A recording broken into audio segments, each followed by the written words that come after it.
여러분 안녕하십니까? 팡터바에 오신 것을 환영합니다. 오늘 팡터바 27회 두 번째 시간이 되겠습니다. 성경 말씀은 창세기 13장 14절에서 18절이 될 거예요. 그래서 특별히 이걸 다시 읽을 필요는 없을 거라고 생각합니다. 주제만 조금 여러분들에게 편하게 말씀드리면 되지 않을까 싶어요. 주제는 믿음에 관한 건데요. 이런 거죠. 눈에 보이는 거를 받아들이고 믿고 하는 것도 중요하지만 눈에 안 보이는 거를 받아들이는 게 진짜 믿음이다. 이거는 우리가 맨날 듣는 얘기예요. 잘 아는 얘기이기도 한데 이걸 한번 이제 오늘 본문과 연결해서 아브라함 가운데서 아브라함 이야기 속에서 이것을 좀 찾아보면 좋겠습니다.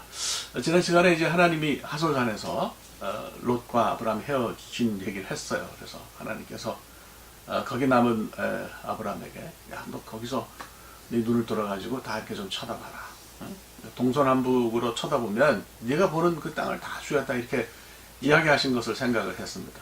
그래서 이것이 이제 이성적으로 합리적으로 받아들이기 굉장히 어려운 얘기다. 큰 얘기다. 이제 이런 얘기를 했어요. 그래서 보통 문장 끝에 히브리 말로 나라고 하는 파티클이 붙는데 이게 이제 제발, please 이런 뜻이라고 말씀을 드렸고 또 하나님과 함께 이 나가 쓰인 것이 4번인데 이런 사람이 믿음이 아니면 받아들일 수 없는 그러니까 합리적으로 이성적으로 생각해서 받아들일 수 없는 어떤 그런 초이성적인 얘기를 할 때는 이게 나라는 파티클이 붙는다 이런 말씀을 드렸어요.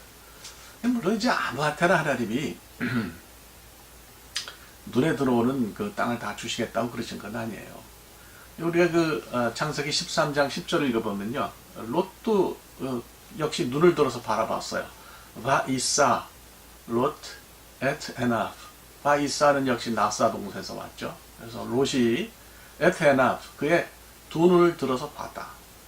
근데 봤지만 롯은 그 땅을 한 뼘도 건지지 못했고 또 그 소알과 그 소돔에 가서 살았지만 결국 거기서 삶은 완전히 섞이지 못하는 정말 물과 기름 같은 물 속에서 기름이 뜨는 것 같은 그런 삶을 살았다 이렇게 볼 수 있잖아요. 나라고 하는 파티클도 문장에서 없고요. 하나님이 그에게 땅도 주시지를 않았어요. 이제 아브라함은 이제 달랐다는 거죠. 그러니까 뭐가 차이가 있느냐? 롯은 조건을 따라간 거고요. 아브라함은 믿음을 가진 거다 이렇게 볼 수가 있어요. 그래서 눈에 보이지 않지만 하나님이 나와 함께 하신다고 하는 그런 믿음을 이제 가지고 있었기 때문에 그가 복을 받았다 이렇게 생각하면 될 것 같아요. 그러니까 가나안이 어떻든지 그것이 척박하든지 아니든지 하나님 뜻대로 그 땅을 경영하려고 이제 했어요. 뭐가 보였어요? 아무것도 없죠. 눈에 아무것도 보이지 않는데 그래 하나님 그렇게 말씀하시니까 잘 되겠지 이렇게 생각했다는 게 중요한 거예요. 제가 이제 산 곳에 몇 분이 공동 투자를 해가지고 은퇴한 목사님들과 함께 공동 생활을 하는 그 리조트를 세우려는 그런 기획을 가지고 있어요. 여러분이 같이 이제 투자를 해서 땅도 사놨고 이제 그랬어요. 그래서 제가 한번 저한테도 그런 얘기를 하길래 그냥 한번 저는 그런 건 할 생각이 없는데 하여간 그래도 가보긴 하자. 그래서 이제 가봤더니 정말 한국에서는 상상할 수 없는 넓이의 그런 땅을 사놨어요. 근데 이제 거기 책임을 지신 분이 저를 데리고 다니시면서 아무것도 없는 그 벌판인데 거기서 여기는 도서관이고 여기는 회의하는 곳이고 여기는 같이 모여서 차 마시는 곳이고 저기는 예배당이고 이런 식으로 자세하게 이걸 설명을 하는 거예요. 그래서 어떻게 그럴 수 있을까 참 이해가 안 간다. 눈에 보이는 건 아무것도 없는데 그냥 땅밖에 없는데 땅도 그냥 터가 닦인 땅도 아니고 그냥 거친 그런 땅인데 어떻게 여기저기를 보면서 이건 뭐고 저건 뭐고 그렇게 얘기를 할까 하는 이제 의문을 가졌어요. 근데 생각해 보니까 저 같은 사람에게는 이것이 이해가 가지 않는 일이지만 그 리조트의 미래를 확실하게 믿는 사람은 그럴 수 있겠다는 생각이 들었어요. 어려운 일이 아니다. 그러니까 현재는 땅밖에 없지만 실제 하지 않는 그 건물이 믿음으로 보이는 거죠. 이런 것들이 앞으로 있을 거다라고 생각하니까 말하는 거 아니겠습니까? 그래서 이제 본문과 연결을 하면 하나님 아브라함한테 눈에 들어오는 땅을 주시겠다 그랬잖아요. 땅은 믿을만 해요. 왜냐하면 눈에 보이니까, 직접 눈으로 보이니까 이건 이 땅을 내게 줄게. 그러면 뭐 험해서 별로 의미가 없는 땅이든 어떤 땅이든 하여튼 주신다면 이건 믿을만 했어요. 근데 그 땅을 누구에게 준다 그러는 거냐? 사실은 후손에게 준다는 거거든요. 제가 말씀드린 것처럼 언약은 두 개로 구성이 돼요. 하나는 땅이고 하나는 후손이다. 이 땅을 후손들이 가져서 하나가 되는 거죠. 그러니까 땅은 뭐 눈에 보이니까 준다 그러시니까 좋은데 후손은 당시 존재하지 않았잖아요. 그러니까 눈앞에 없는 것을 주시겠다고 한 거를 어떻게 해야 될 거냐 중요해요. 아주 쉽게 설명하면 제가 리조트 얘기를 했는데 뭐 그 리조트를 짓기 위해서 산 땅은 지금 눈에 보이는 것이고요. 그 위에 앞으로 지을 건물은 그거는 눈에 보이지 않는 후손이다 이렇게 생각하시면 돼요. 그러니까 땅은 뭐 보이고 이미 산 것이니까 믿을 수 있지만 없는 건물은 믿기가 쉽지 않죠. 그럴 때 그거를 받아들이는 그 믿음이라는 거예요. 저 리조트 얘기는 아니에요. 리조트를 뭐 그걸 가서 뭐 믿고 뭐 그걸 뭐 같이 해라 뭐 그런 차원의 얘기는 아닙니다. 그러니까 오해는 하지 마세요. 어쨌거나 16절을 보면요. 이게 점입가경이에요. 왜 그러느냐? 후손이 한둘도 아니고 땅의 티끌처럼 많을 거라고 하나님 그러시잖아요. 그러니까 이게 현재 시점에서 봐도 아브라함에게는 아들이 없어요. 눈을 씻고 보려고 해도 아들도 없는데 그런 아브라함에게 후손을 준다는 것도 참 힘든 일이지만은 티끌처럼, 티끌이 뭐야? 먼지 아니야. 땅에 휩쓸려 다니는 바람 불면 휙 하고 일어나는 흙먼지 알갱이들 아니에요. 엄청나게 많은 거죠. 그것처럼 많이 주신다고 그렇게 이야기하신 거 아니겠어요? 자, 그러면 이걸 우리가 어떻게 이해될 거냐? 복잡하게 생각할 건 없다고 봅니다. 뭐 설명이 필요한 것도 아니라고 생각해요.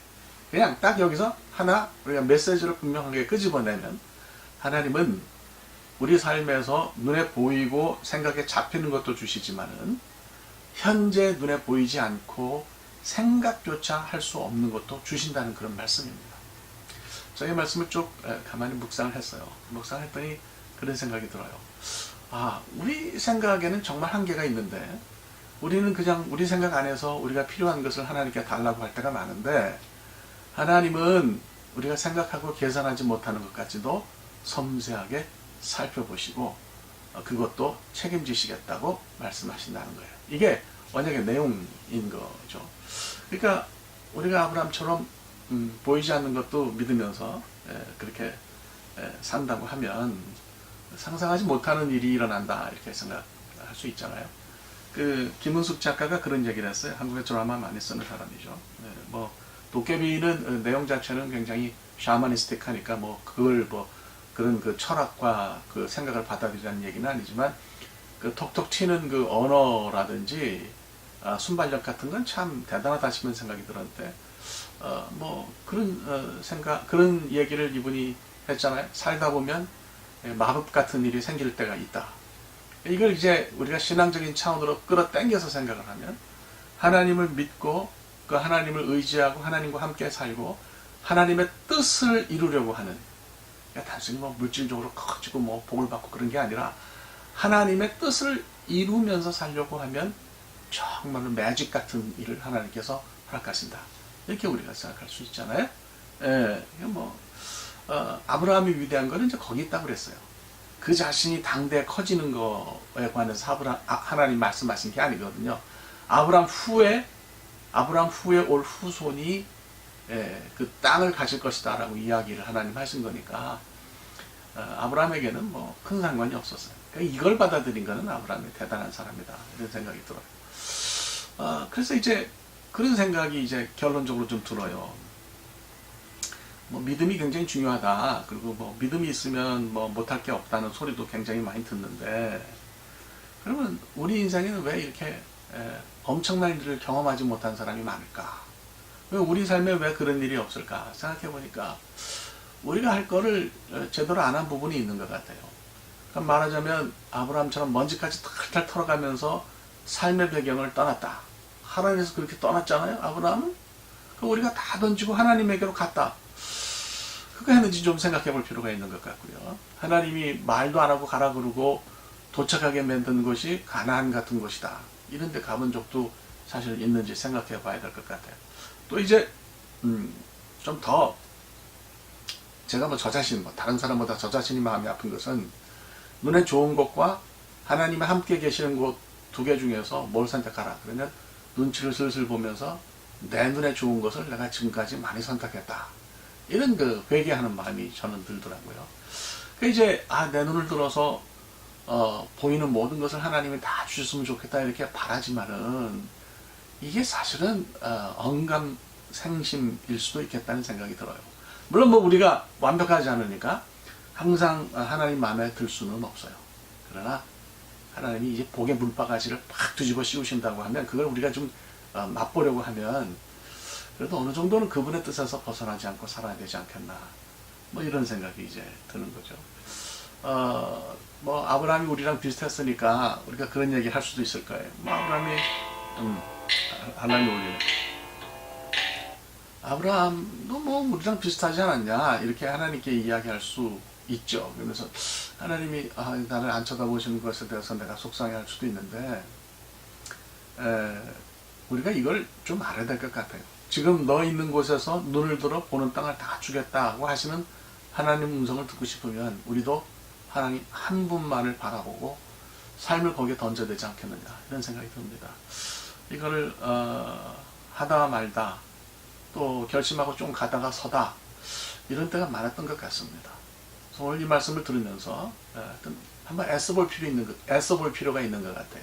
한번 실험해보고 정말 하나님이 우리 삶을 책임지시고 그 안에서 우리가 하나님 뜻대로 살 수 있도록 하시는지 하나님의 그 위대한 놀라운 그 뜻을 우리가 이루면서 살 수 있는지 한번 시험해 볼 수 있으면 좋겠습니다.